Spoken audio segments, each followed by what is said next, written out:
Welcome to An Honorable Profession, a podcast giving America hope since 2018. I'm Ryan Coonerty. Along with Debbie Cox Bolton of the New Deal, I'm lucky enough to be your co-host.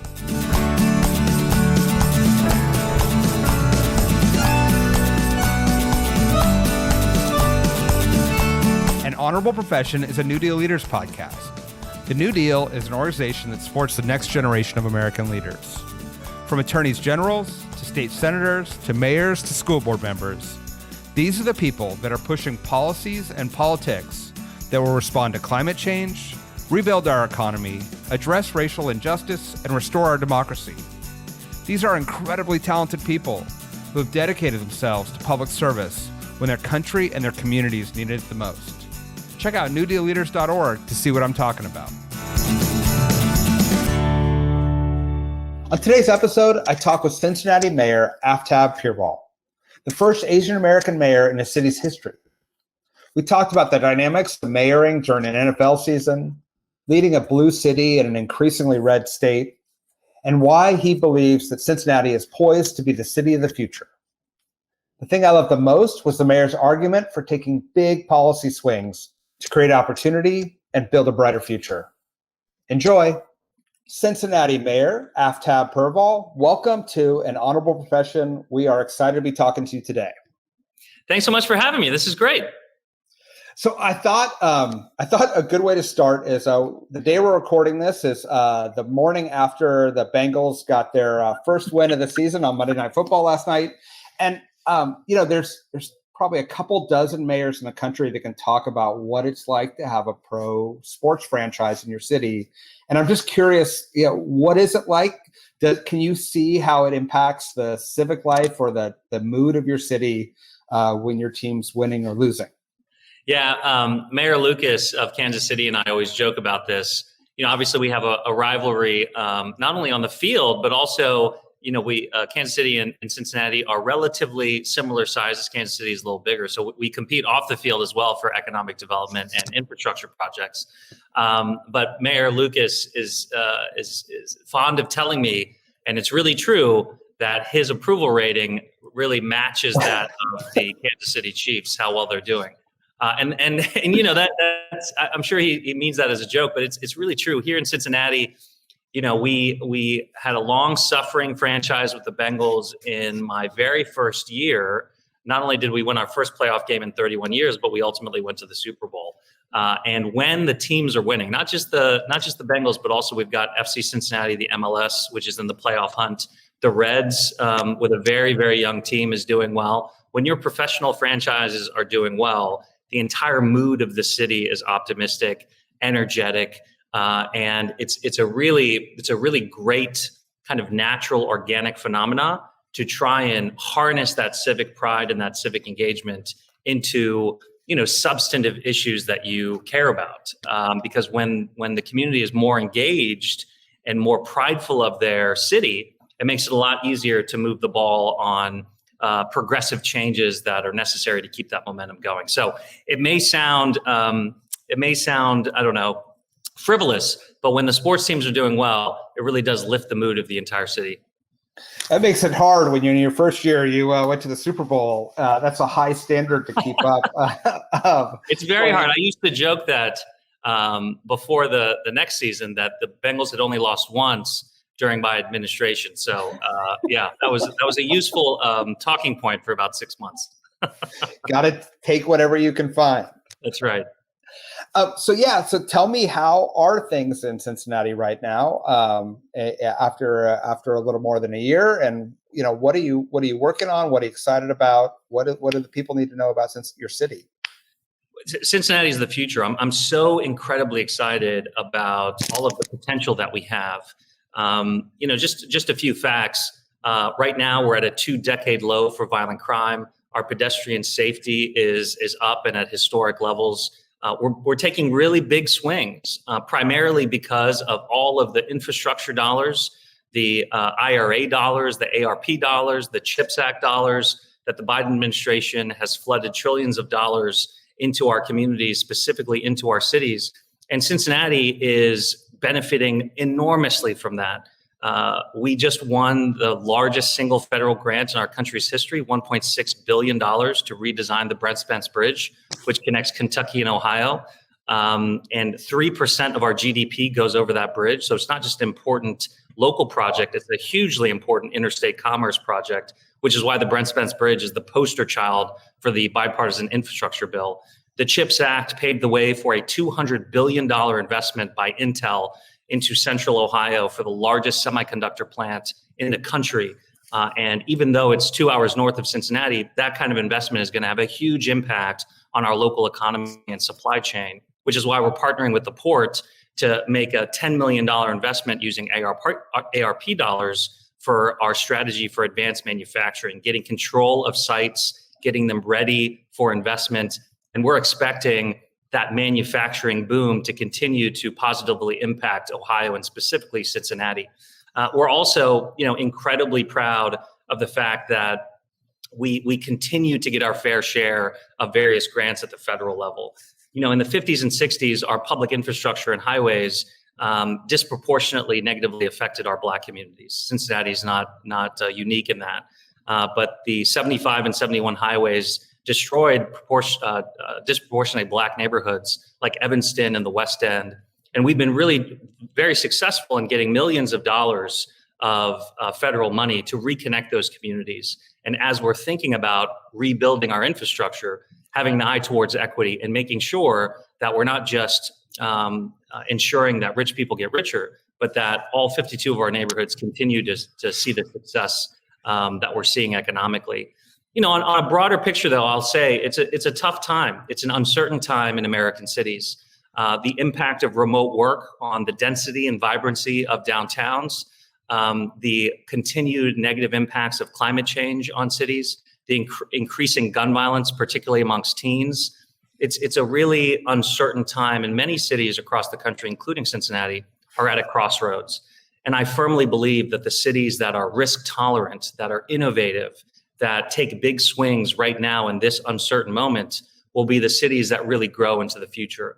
And Cincinnati is perfectly placed to be that future city, to be that future destination. We're incredibly affordable in the national context. And most importantly, we are very climate resilient in that, of course, we're all affected by climate change, but Cincinnati is not seeing the hurricanes and the droughts and the wildfires and the tornadoes and the earthquakes that other parts of the country are seeing. And on top of that, we have access to huge amounts of fresh water because of the Ohio River at our southern border. When you look at the national headlines about the groundwater crisis in the western part of the country, when you look at insurance companies leaving parts of the Gulf state communities or increasing insurance rates 10x, I'm convinced that those are tea leaves suggesting that in the next 25, 50 years, there will be a massive inward migration from the coast because of climate change and the cost of living. And for those climate migrants, I want them to choose Cincinnati. And we're making investments to ensure that we're creating dense, diverse neighborhoods that are walkable with good public transportation to account for that inevitable, as I see it, population growth in the future. I've been in reading about you. I see these big swings, right, on increasing some density and walkable neighborhoods, these economic investments leveraging federal dollars, racial equity efforts, universal basic income. How do you bring the city as an institution along on these quote unquote big swings? Because people tend to be risk averse, and also your community as a whole. It's a great question. So before becoming mayor, I was in the private sector. I was an antitrust litigator, a federal prosecutor, and most recently, I was the global brand attorney for Olay, Procter & Gamble skincare company, which made me a beauty attorney, which is ridiculous. But what I learned in the private sector is that innovation requires failure, that innovation requires iteration, requires trying something and failing. And so often in the public sector, it's just the opposite. There's so much adversity or aversion, to risk, because you're dealing with public dollars, you're dealing with elected officials that only want to be successful. And so there's a lot less leaning into that risk. What I've tried to cultivate here in Cincinnati, not just within our city government, but also cultivate a culture within our city, is one of taking chances. It's not always going to be successful, but you learn from those iterations. You improve based on what you learned, and then you try again. And that's exactly our model here. Look, not all of these big swings are going to be successful, but I would rather be at the plate trying to, the best that I can, move our city in a transformative way while I have this small time, hopefully 8 years as mayor. And if we connect on just 2 or 3 of those, then we will have changed the face of Cincinnati for a generation. And with the trillions of dollars of federal money at your disposal, if you're not taking big swings now, then you never will. And if you're not evolving and changing, then your outcome, particularly for a city the size of Cincinnati, is you're not going to grow. And cities that are not growing like ours ultimately are dying. What do you think? What are the big swings that you're most excited about? And then the second half of that question is, the federal dollars and the Biden administration made some amazing investments. We are now on the brink of a federal government shutdown.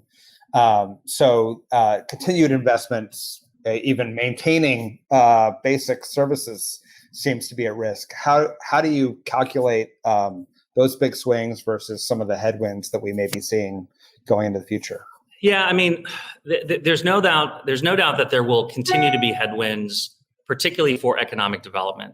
When you look at the macroeconomic factors in our communities, interest rates are high, and the Fed has indicated that they may go even higher. Insurance rates are going up. The cost of everything is going up. So just getting things out of the ground is really, really difficult, which is why it's critically important for cities like us to be proactive rather than passive and responsive to economic development. We've done that. We've tried to get control over as many buildings in our downtown area as possible to change our strategy due to pandemic and remote work from downtown being purely an economic center to now turning it into more of a neighborhood, a place where people actually want to live and also work. And that means taking less than Class A office space and providing the tax incentives necessary to turn it into high quality, accessible housing in our downtown area. But you also asked, what is the big swing that I'm probably most excited about?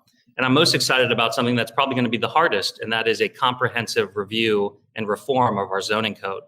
We are, despite the fact that we're nationally very affordable, our local wages has not kept up with inflation, has not kept up with the cost of living. And so just like a lot of other cities, we are facing an affordable housing crisis. In order to address that crisis, of course, we need more gap financing to make sure that deals can pencil and we can get more units out of the ground more quickly. But we also need to look at our zoning to make sure that we are designing a city that we want to live in. So much of the zoning code, not just in Cincinnati, but throughout the country, is based in the Jim Crow era. And Cincinnati, unfortunately, to this day is very segregated. We have high concentrations of poverty. And that in some instances is by design. I'll give you an example. 70% of our city prohibits multifamily units. 70%. Wow. So not only is that an artificial cap keeping the supply of housing down, which of course artificially increases property values, property taxes, and rents, but it also continues to segregate by class and income our city. So we're basically saying for 70% of the city, you cannot live there unless you can afford the most expensive kind of housing, which is single family housing. Like a lot of other major cities in the country, we're taking a look at that, and we're prioritizing reducing those multifamily prohibitions, reducing the amount of parking requirements in our neighborhood business districts, continuing to invest in our bus rapid transit system to connect our public transport with our zoning code reforms to create more of a transit-oriented development strategy. You know, all cities are trying to create a 15-minute city, and we're not alone. We are trying to accomplish that by pairing massive zoning reform changes to our new public transportation infrastructure. But the reason why I'm so excited about it, and the reason why it's so difficult, is because NIMBYism is real, and oftentimes progressives are the worst when it comes to these issues. But it's time to call the question. We are either prioritizing affordable housing and making sure that people can continue to live and work in our city, or we're not. And I've put my flag in the ground and said, this is important for a whole host of issues, not just affordable housing, but also economic development in our neighborhood business districts. And this is the way we're moving forward. I'm hopeful that we can do enough community engagement to get people on our side. But like I said, it's definitely going to be challenging. Yeah, I think zoning fights are always the most difficult in policy. How do you plan to engage the community and bring oftentimes what is, our base, your base, to your cause? I took office in January of 2022. So I've been in office for almost 2 years. And almost in that entire time, we've been doing community engagement, not just town halls, but also working groups where we bring community leaders in to, we have a roving community engagement meeting, and we bring those folks into the meeting who are leaders in that neighborhood. And we essentially do an exercise of city planning. What kind of neighborhood do you want to live in? Do you want multifamilies? Do you want single families? What kind of access to public transportation do you want? And there are trade-offs, right? You cannot have a dense small business areas and also have these draconian parking requirements, because you're unintentionally creating surface parking lots, which destroys density, viability, and also walkability. So trying to educate the community while also being persuasive about what our ultimate policy goals are in a very deliberate and very patient timeline has been critical to our initial approach. Now, once we announce what our policy proposals are, we will then need to do even more community engagement on the back end to work with communities to make adjustments and go from there. I think what most neighborhoods in Cincinnati and maybe around the country want are bespoke zoning code regulations per neighborhood. And as you can imagine, from a city administration perspective, that is very difficult, if not impossible. So of course, there's going to be trade-offs. But if we continue to keep our eye on the bigger picture, which is greater racial equity, greater integration, deconcentrations of poverty, and more opportunities for equitable economic development, I'm hoping that theme and those policy values and priorities will win the day. I'm going to take a quick break here to just let our listeners know that if you want to find another podcast you might enjoy, I encourage you to check out EdChat. It's a dynamic podcast by the Education Reform Now advocacy organization. Join educators, policy experts, and advocates as they examine the intersection of education and politics. Conversations cover how to lead for students in an impactful ways, given record drops in test scores, how to navigate politically treacherous environments, how to ensure equity in education, gain insights into the policies that impact our students while discovering effective strategies to drive meaningful change. EdChats, the podcast for educational policy trends impacting today's political landscape, is available anywhere podcasts are found. I think we'll all be watching, as we are, your city and so many other cities, for what the right strategy is for making these changes in order to keep the vibrancy of our communities, big or small. Can you talk about your journey to public office, how you went from being a beauty lawyer to a mayor? I think in the 200 episodes we've had on this podcast, we have not had a beauty lawyer yet. So give us the sense of how you found yourself in this position. Not only have you not had a beauty lawyer, but I would imagine you have not had a Tibetan either, because I think I'm the only Tibetan elected official in the country. And that's where I'll start. My story really starts with my parents. I'm the son of a refugee. My mom was born in Tibet and forced to flee when the communists took over. So my grandmother and my mother and grandfather, made their way through the Himalayas, through Nepal, and into India, where she grew up as a refugee. She got an education against all odds, met my father, who's from Punjab, India. They got married, and yes, so I'm half Tibetan, half Punjabi Indian. I'm 6'3", but I'm all Ohio, born and raised in Ohio. They got married in India and immigrated in 1980, of all places, to Beaver Creek, Ohio. I was born and raised there, went to public schools. I was always passionate about politics and public service, but it was more of a hobby and an interest. I never really thought a brown dude named Aftab could find a community to elect me to anything, much less mayor. But I continued, through my legal career, I continued volunteering and being active in local politics. And it was really President Obama who inspired me to jump into the arena. without question, he's our first Black president, an incredibly proud moment in our country's history. But I really view him as our first president with an ethnic name. And he inspired me to believe that if I worked hard and was genuinely interested in lifting up my community, that no matter what my name was or where I was from, that I could be elected. And he was right. I got elected to my first office in 2016 to the Hamilton County Clerk of Courts, which is as bureaucratic and as local as it gets. And spent 5 years there, very proud of my time.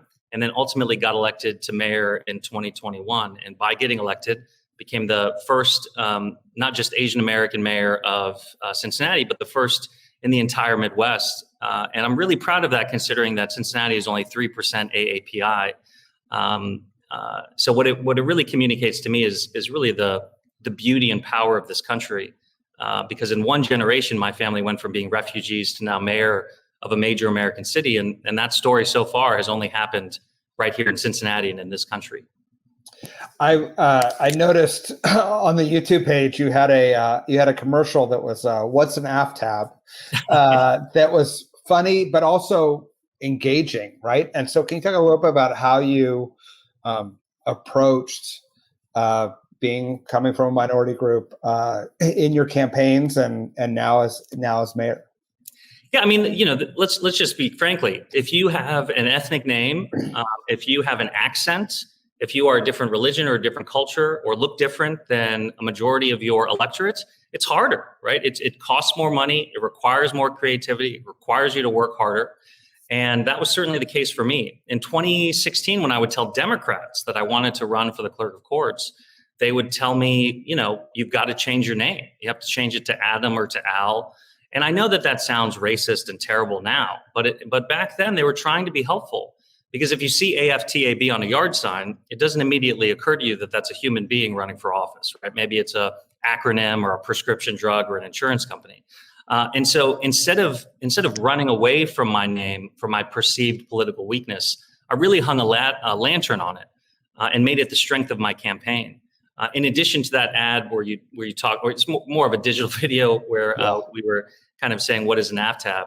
I also raised enough money to get on TV. And in my first ad, every time I said my name, a big yellow duck puppet would pop up next to me and repeat it in the Aflac voice. So not dignified, but incredibly memorable, incredibly effective. Instead of running away from my name, I made it the primary point of my campaign. A little self-deprecating humor, but creating empathy with people who don't look like you is really, really hard. And oftentimes humor breaks down those barriers. And what I'm really proud of is now that was successful and I've been successful as mayor, now I have Democrats coming up to me and saying, Mayor, how am I going to get elected? My name is John Smith. How am I going to stand out in the crowd, right? And so what I'm really proud of is I've taken a perceived weakness and really made it the strength on the political side of my career. I love it, and I hope that provides inspiration to everybody out there to seek office. I think humor is underrated as a campaign tool. Everyone wants to be very serious, but it makes a difference in terms of making connections to your community. You're a blue city in an increasingly red state. For most of my life, Ohio was a swing state, and can you talk a little bit about how that impacts governing, and then what do you see for the future, especially with this defeat of the Amendment 1 in the recent election? Yeah, I mean, look, Trump won Ohio by more than he won Texas. We have to be honest about the numbers. But we also have to be honest that in that same time, the Democrats in Ohio have been very successful at electing statewide Supreme Court justices, which was incredibly important last cycle in our fight for redistricting. We've been incredibly successful re-electing Sherrod Brown time and time again, one of the most progressive worker-first senators in the entire country in a state that is trending red. And very recently, we defeated a constitutional amendment, which was a cynical attempt by statewide Republicans to prevent us from passing abortion rights this November. So there's no doubt that in the recent past, Ohio has been going in the wrong direction from a Democratic perspective. But very, very in the near future, in November, we have a chance to enshrine abortion rights in our Constitution.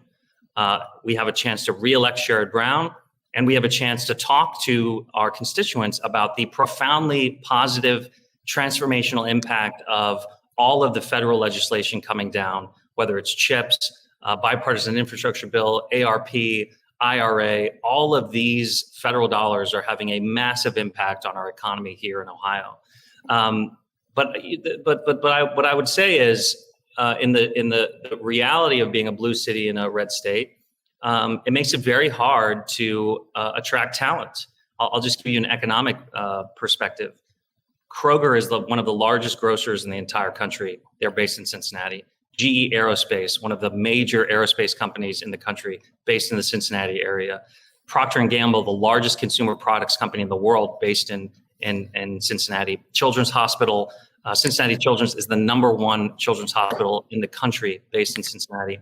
All of these massive employers are in a fight for talent, young, diverse talent to come here and stay here. And when you have a state legislature that's more interested in culture wars, trying to erase gay people, flooding our communities with guns, having some of the most draconian abortion laws in the country, where a child who was raped had to cross state lines to go to Indiana in order to abort the child of her rapist. That's the current situation in Ohio. So it makes it very difficult to recruit talent to come to Cincinnati when you're under those kind of draconian state laws. And it makes it really hard to do anything about public safety. When your state legislature is passing stand your ground, is passing concealed carry, so now you can conceal carry without a license, without training, and putting guns in schools by arming teachers, there's no wonder that gun violence across the state is going up. At the same time, the state legislature is passing these preemption statutes, which means that they're prohibiting cities in their state from passing their own specifically tailored, sensible gun reform to keep our community safe. So not only are they making it worse with more guns, they're preventing us from doing anything about it. That is incredibly frustrating because children are dying in Cincinnati streets, and the state legislature is preventing me from doing anything about it. And that makes it very, very difficult to govern in an effective way. What can you do with the combination of these state laws going in the wrong direction and then these preemption laws that limit your ability? What workarounds are you looking at trying to mitigate what you're seeing in your streets? Well, certainly educating the voters about the importance of elections and voting. But more than that, we're suing them. We just sued them. We just sued the state of Ohio and the legislature for these vague, unconstitutional, and overreach preemption statutes. And the good news is we just won at the trial level. We're confident that we'll also win at the First District Appellate Court, and at the Supreme Court, it's going to be a jump ball. But we believe we're right on the law and the facts, and we're prepared to litigate it to the very end. Wrapping up here, hopefully with some good news, is I would like to ask my mayors this question, which is, I have 24 hours to spend in Cincinnati or a weekend. What should I do? Great question. There's a lot to do. I'll just give you just this week. We had the U.S. women's national team in town for one of the final games for this golden generation. We also had Monday Night Football. We had FC Cincinnati trying to make a playoff game. The Kroger Wellness Fair brought Venus Williams in town, the Manning brothers in town. John Cena was leading workouts on our riverfront area. It's been the summer of Messi and Taylor Swift, and we had both come through Cincinnati and play our FC Cincinnati, Inter Miami, and also Taylor Swift did a concert here. So look, we're a world-class city with world-class entertainment. But in addition to that, I can drop you in the middle of our downtown, and you can walk to two of the top 100 restaurants in the country. You can walk to, as I mentioned, an NFL game, a Major League Baseball game, a MLS game. You can walk to the first American building designed by the famed Iraqi architect Zaha Hadid, our Contemporary Arts Center.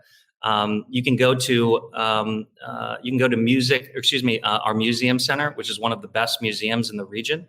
And as I mentioned, we have incredible employers here as well. So we're incredibly affordable. We have all of the big city resources you could want, but in a much more comfortable living space. And if you're not applying to the University of Cincinnati or investing your dollars in Cincinnati, you are crazy, because you are missing out on a city that's on the rise. Sounds like you're pitching for people to stay for more than a weekend, but I love it.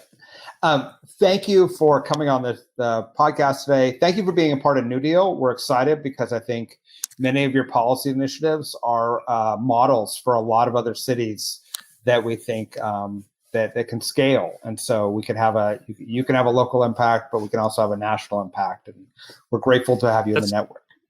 That's really what I love about New Deal Democrats, and what I love about being a mayor. First of all, it's not a partisan position. It's really about effective leadership, effective management. And second of all, a lot of the risks that we're taking, the innovations that we're taking, will only have an impact if we have either a comprehensive action at the city level or federal action. I'll just give you a couple of examples. I know we're running late on time, but we just passed a pilot for universal basic income in Cincinnati. We just passed baby bonds. So every preschool student in Cincinnati for the next 3 years will get a savings account, because the data shows that if children have access to savings accounts and retirement accounts, they're 60% more likely to go to college.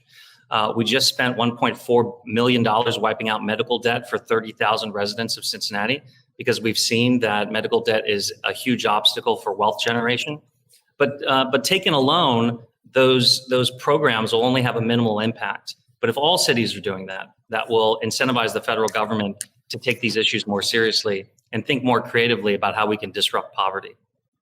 I absolutely agree. And from your mouth to Washington's ears, hopefully they can pass a budget and then get active and start solving these problems. Thank you for joining us today. Good luck to all your sports teams, and good luck to you in your efforts. Thank you so much for having me. An Honorable Profession is a New Deal Leaders podcast. Thanks to the team at New Deal for producing this episode. We encourage you to bring honor to public service, and because we keep things honorable, no tax dollars are used in the making of this podcast.